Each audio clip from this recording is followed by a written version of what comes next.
Hey everybody, Ray here. Last week my brother came up from Georgia for a little visit, and I took him down to St. Genevieve, Missouri, and we did some hiking in Hawn State Park. Specifically, we did the Whispering Pines North Trail. It's about a 5-mile hike. It's really pretty. I documented this with a map so you could replicate this exact hike if you'd like to try it yourself. Also on this hike, I highlight a few items that we used around lunchtime. I want to be clear that I received no remuneration of any kind. I didn't receive the products for free. They're just products that I use and I like, and I thought I would share them with you. And I'll put the links to those products in the description below. Hey, I hope you join us on this hike. It's really pretty. I think you'll enjoy it. And if you do, don't forget, hit that thumbs up for me. It really helps YouTube to want to share my videos. The trail in red is how the Hawn State Park map shows the Whispering Pine Trail. Here's the trailhead where we started our hike. You'll go over a couple of small bridges. Our completed trail is shown here in blue, and I'll take you through the steps.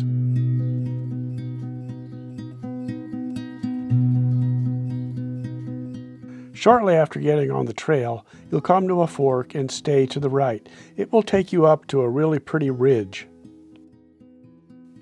You're a little less than a mile into the hike, and you're going to get some really pretty views.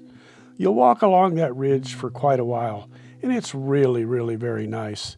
The leaves crunching under your feet. I just love camping in the fall. Not very many people out there. It was about 40 degrees, a nice cool day for us to get this hike in, and we really enjoyed ourselves. No bugs, no people. Just follow the red discs with the arrows. You won't get lost. You're going to move yourself along to a little over a mile where you'll come to your first creek crossing.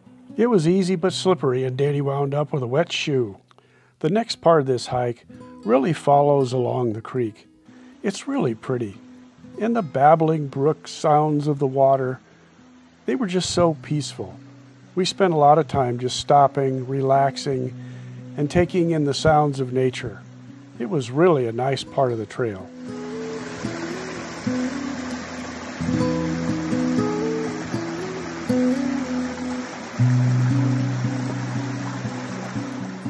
One thing we noticed was that with all the brown leaves that had fallen out of the trees, the different shades of greens really popped out at us, almost like from a lime green to a mellow moldy green to a emerald mossy green. It was just gorgeous.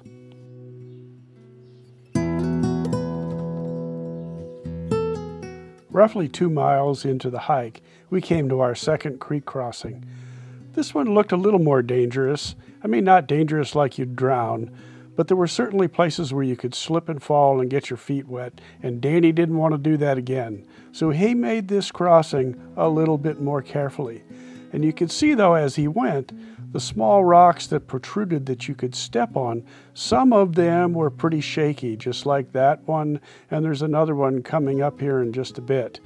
Having trekking poles was great. It gave you the extra balance you needed to more confidently get across some of these rocks that wanted to tip around and rock on you, because you didn't want to get your feet wet like Danny did before. It's only about 40 degrees. This time he kept his feet dry, and look at that smile. We thought it was a good time now to stop for lunch.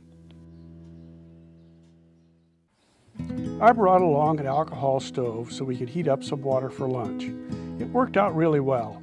It's by a company called Crazy Power, and I'll list it in a link below. It's only about $14, and I was really pleased with it.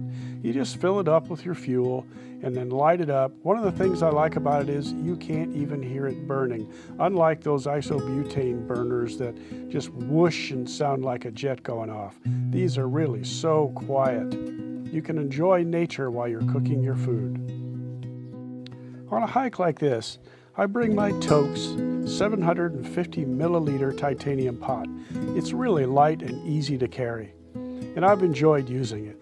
You just stick it on the burner, and before you know it, you've got some boiling water.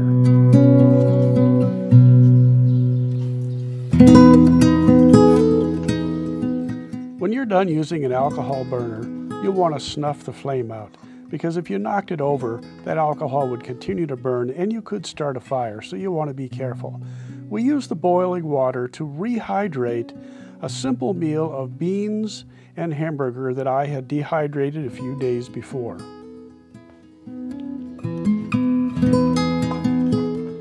I used my pot cozy that I had made to put the dehydrated food in so it would stay warm while it rehydrated. It really worked out well. Also, to help keep them warm, I'll cover the top with a bowl made by a company called Fossil's. The Fossil's bowls can be used as a plate or a bowl. You see here it's flat like a plate, but you fold it up and snap the corners together and it becomes a bowl. So it fits really flat and it's so lightweight in your pack that you don't even know it's there. I bought the titanium pot and the bowls from a company called Garage Grown Gear. Good people with good customer service. While the food was rehydrating, I refilled with water. I use a product by a company called Grail. It's one of the best water filters and purifiers that I think you can buy. Several years ago, my hiking buddy Brian and I came out here and wound up hiking several more miles than we intended to. We didn't have anything to eat except for one old expired nut bar, and we ran out of water. We didn't have any way to filter the water at the time. I vowed that that would never happen to me again. I went out and I bought a couple of these Grail water filters, and I never hike or go on an overnight backpacking trip without them. I even take them when I travel on vacation, because if I don't like the taste of the water, I can filter it. They're just great. A nice warm meal is great on a chilly day, and it also gave us a little bit more energy to head out and do about another mile to where we would come to a junction. At this point, we got off of the Whispering Pines Trail and we took Connector 3, which was a shortcut back to the trailhead.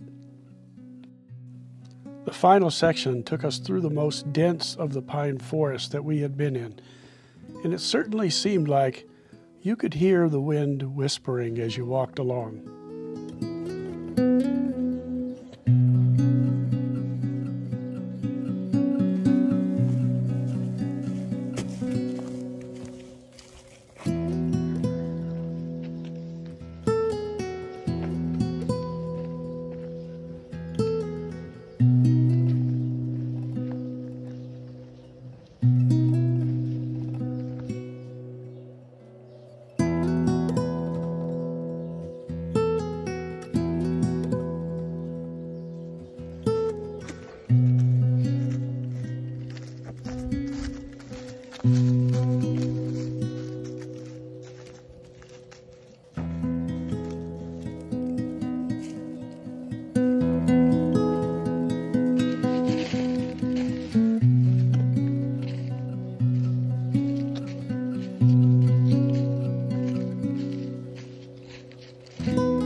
Connector 3 took us back to the ridge where we started.